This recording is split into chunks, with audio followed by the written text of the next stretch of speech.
Hello and welcome back to my channel. Today we have my November and my December reading wrap up. I didn't film this video in November, I just was too busy traveling. So we're gonna do both of the months combined because I didn't read a ton of books these months. I read I think 21 books total, which is usually more on par with how much I read in 1 month. So we're gonna go through all of them, my thoughts on them, whether I recommend them. So without further ado, let's get into it.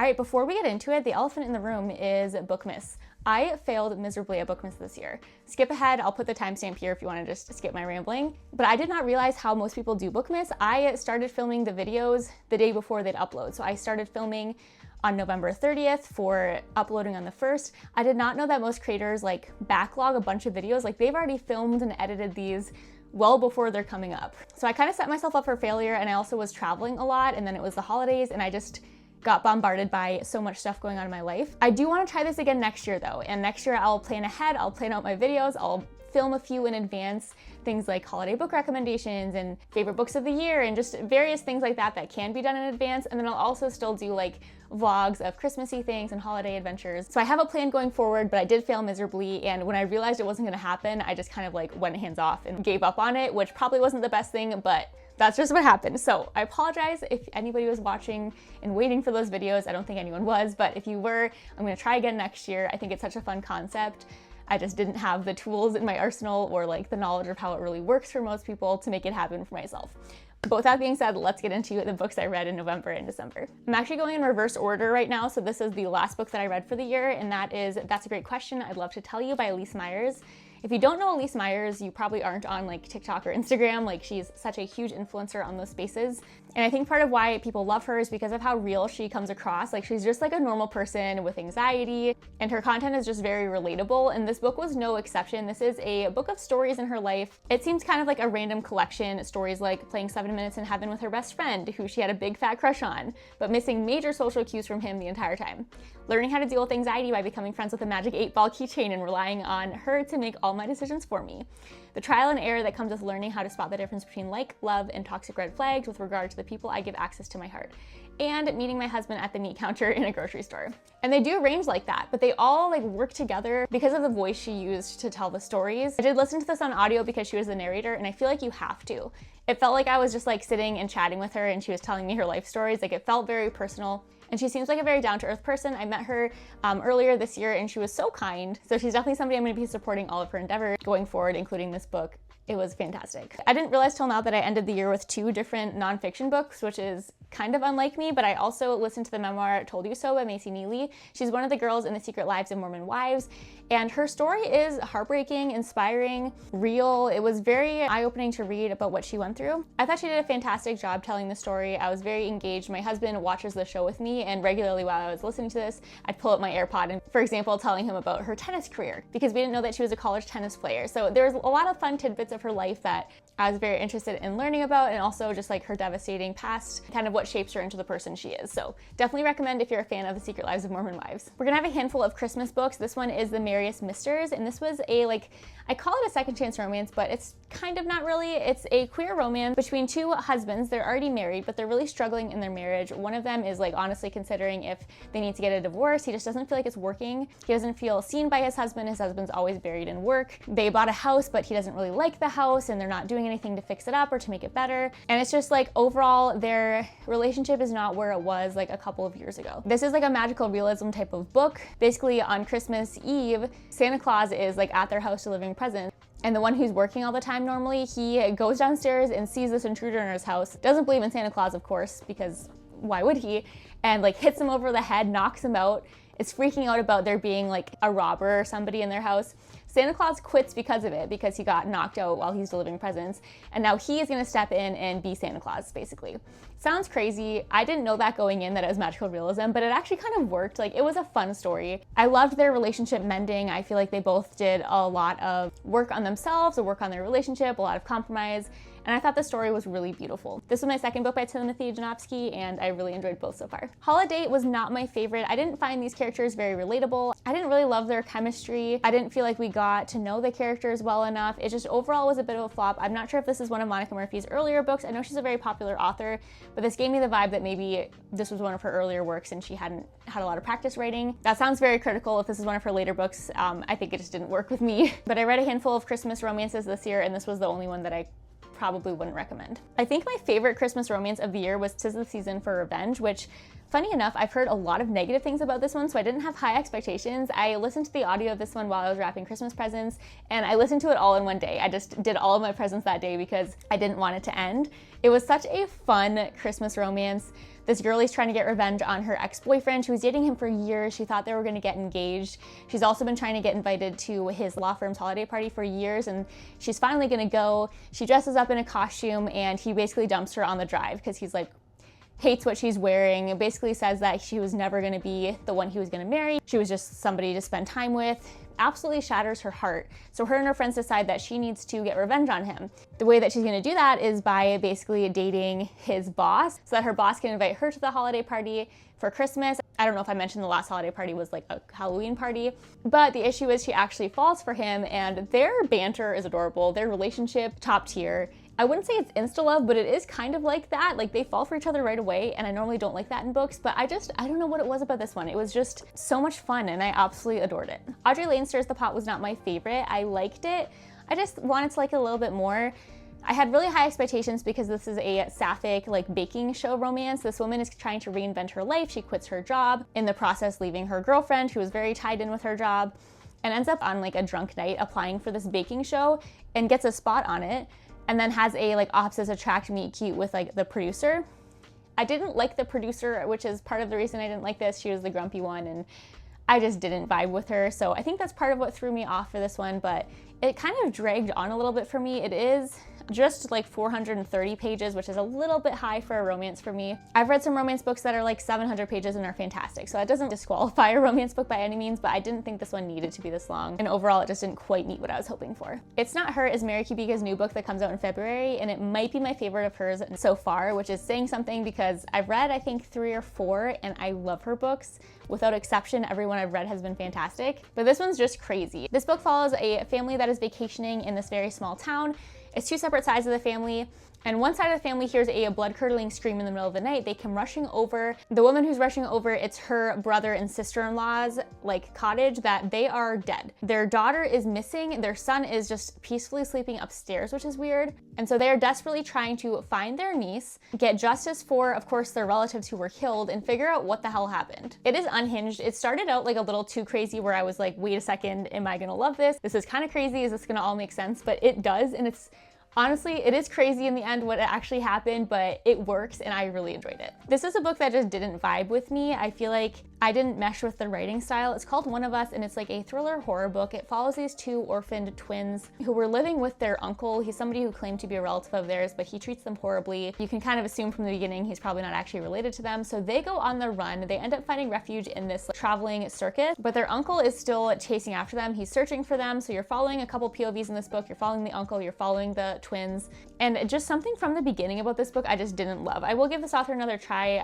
I'm thinking it's probably just his writing style is not for me. The story was pretty interesting. I thought about DNFing it like through, but I did want to find out what happened. At the end, I was kind of wishing I DNF'd it. It wasn't worth my time. I know a lot of people are gonna love this one. It just wasn't for me. In the Holidays was a really fun holiday romance. I've heard a lot of mixed things about this one, and I thought it was a blast. It is a Groundhog Day situation, so if you don't like books like that, you won't love this, but it follows this woman who has, ever since she was like a baby, vacationed during Christmas with her family in this one cabin in Utah. And this time when she's leaving, she finds out that this is their last time. The family's gonna sell it. She is devastated.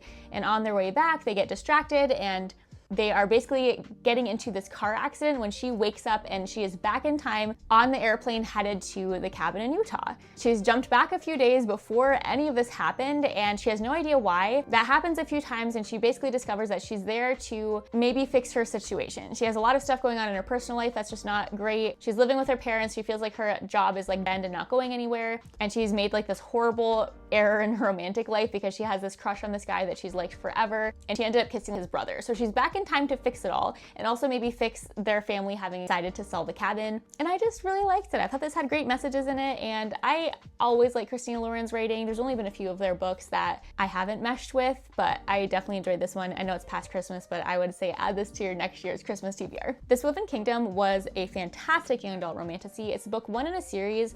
I tapped this one heavily, and it is a lot of setup. Like, this book is slower, getting to know the world. It is light on the world building and more, I don't know how to describe this, but it's not like info dumpy. You're learning about the world and about the people like as you go. So if you're looking at a specific chapter, yeah, not a ton is happening a lot of the time, but it is written so beautifully. It's almost written like poetically. And then the craziest thing happens where the last, like, I don't know, 20, 30 pages are just out of this world insane. One of the craziest endings I've ever read to a fantasy or romantasy book. She definitely went for the wow effect at the end, but it kind of worked. I immediately had to pick up the second book, which I'm reading right now. In this book, there are jinn and clay. This is based in Persian mythology, and the jinn have powers, the clay do not. The jinn and clay are able to live peacefully in this kingdom, but only if the jinn never use their powers. If they use their powers, it's treasonous, like you can get killed for it. And our main character is a jinn who knows that she's different. She's part of a prophecy. Basically, like, her eyes change colors, and so she keeps them hidden because of this. Her family was killed, and she is basically living as a servant,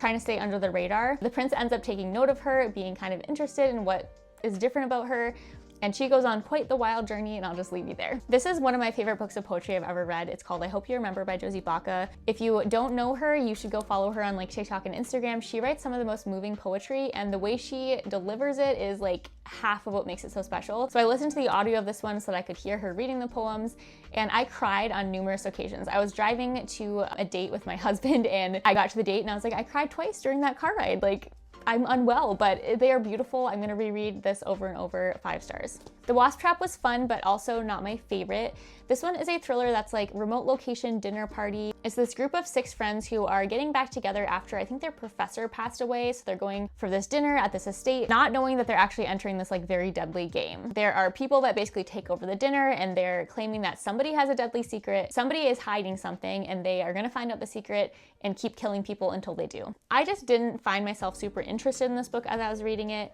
It is on the longer side for a thriller. It's just south of 400 pages, which I didn't think was necessary for this book. I liked it, didn't love it. I would give this author another try. This one just wasn't my fave. We Met Like This was a surprisingly really fun romance book.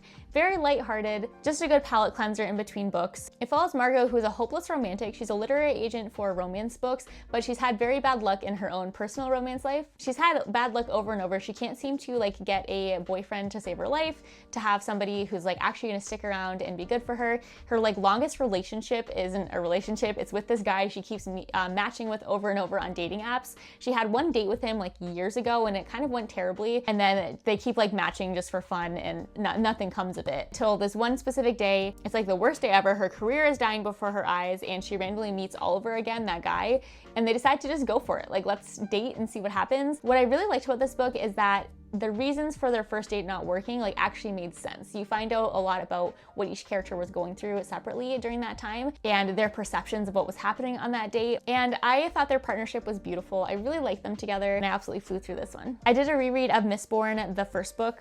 I think it's called The Final Empire. I don't know why this copy doesn't say it. But I read this because I was headed to Dragonsteel, and the World Hopper Ball was themed around this book, so I wanted to like have a refresher on it, and I'm really glad I did. I had a blast rereading this one. I love Brandon Sanderson's books. Obviously, if you're not new here, you know that by now, but somehow on the rereads, I like them even more. Like, picked up on more things that I didn't get the first time around. So if you haven't read Mistborn, please do. If you like fantasy books even a little bit, this series is one of the best ever. This series is specifically a fantastic place to start with Brandon Sanderson's books. There's a few entry points that I would recommend, but if you want to start with a series, this is the one you should go to. Grey After Dark was phenomenal. I'm quickly learning that I'm a huge Noelle Eiley girly.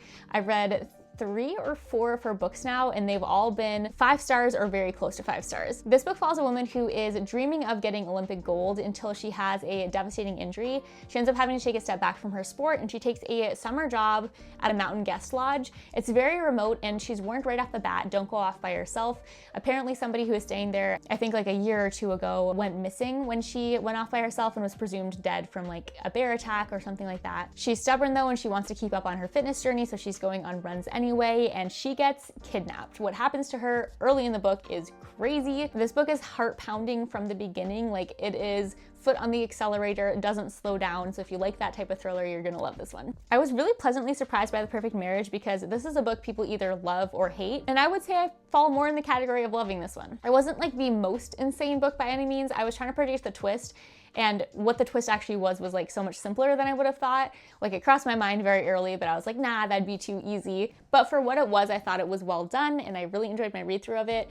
The basic premise is that this woman's husband is on trial for killing his mistress, and she is going to be the defense attorney on the case. And it is just as unhinged as that sounds. Crushmore is a book of essays. I wanted to pick this one up because one of the authors is Penn Badgley. He is the actor in You. He apparently has a podcast with these two other girlies. I hadn't heard of them, but this is a collection of essays on love, loss, and coming of age. And I really enjoyed this whole collection. I listened on audio because they narrated this, and I thought they did a great job of narrating and also a great job of weaving a bunch of essays that cover a wide variety of topics and making them all cohesive and work together in one book. I related heavily to a lot of these, and then the ones I didn't necessarily relate to, I still really enjoyed reading. Like, the writing in this was really phenomenal. So if you're interested in these topics or any of these individuals, I would recommend. This was also a reread for me. I was reading the second era of Mistborn when I jumped over to read the first era, book 1. So this was Alloy of Law. I thought I read the second book too, but I don't have it written down, so I must be mistaken. But I love era 2 as well. I think I prefer era 1, but diving into Wax and Wayne again, I was like very pleasantly surprised. They're just such a fun duo. I think that their banter and the way that they like play off of each other's characters is just honestly such a blast. Definitely recommend reading Era 1 first before jumping into Era 2. It's not mandatory, but like you're gonna get more out of it if you do. The Final Hunt was an absolute blast to read through. This is an unhinged book. Basically, this follows this woman whose husband was recently like presumed to be dead on a hunting trip. He was hunting with a buddy and a bear attacked him, left a blood trail and everything, presumed to be dead, like declared as dead. She's back trying to pick back up her life. She runs a dental practice and is going through her husband's things when she finds very gruesome, condemning crime photos. There's like a mass murder that hasn't been solved, like nobody's been arrested for it, and she finds pictures of her husband basically killing the victims. She of course goes to police, and the media basically destroys her reputation. She loses her practice. Her entire life is like in shambles, and she's on the brink of losing her home because of basically all of her money like being gone. She was supposed to have life insurance on her husband, but he ended up doing something weird with it like a year prior, and she's starting to think that her husband isn't actually dead. This all is piecing together too weirdly and too perfectly, and she thinks that he actually created this elaborate scheme to run away, and now she is trying to hunt him down, and it is the most insane, phenomenal thriller. I absolutely adored this one. Other People's Houses was a fun thriller, but not my favorite. This is like domestic, luxury neighborhood type of situation. There's a series of crimes happening in this neighborhood, and I didn't know this was part of a series, but apparently it is, so I don't know if that's why I didn't get the most out of this one, but it just wasn't my favorite. I didn't feel like this gripped my attention. I could definitely take or leave this one. And then lastly, the first book that I read in November was Atmosphere. This was my third reread of it. I read it with my husband this time around. We listened to the audiobook, and it was just as phenomenal as the first 2 times I read it, but it was my first time listening to the audio. I did the physical book both of my previous read-throughs. It's my favorite book of the year. If you haven't read this, you absolutely must. It's a historical fiction sapphic romance between 2 astronauts in NASA. They're some of the first female astronauts. You're jumping between 2 different timelines. The like present day, I think it's like 1984, and they are in a very catastrophic space mission. Things are going wrong and it's very high stakes, and then it jumps back to like 1980 or 1981 as you're seeing them just getting into NASA and that journey, having to prove themselves in a field of basically all men while also falling for each other. It's definitely slow burn, but their relationship is so beautiful. I don't have enough good things to say about this book other than you have to read it. There's a reason it's getting as much praise as it is. It is like winning book of the year in a bunch of different places. It's a book that definitely left a huge imprint on my life, and I will probably read this dozens of times by the time I die. And there we have it, all the books I read in November and December. If you read any of these titles, I'd love to hear your thoughts on them, even if we disagree. And I'd also love to hear, since I'm building my TBRs for the next couple of months, what your favorite book is that you read in 2025. If you're not already, make sure you're subscribed so you don't miss any of my weekly uploads, and I'll see you guys in the next video. Thank you so much for watching.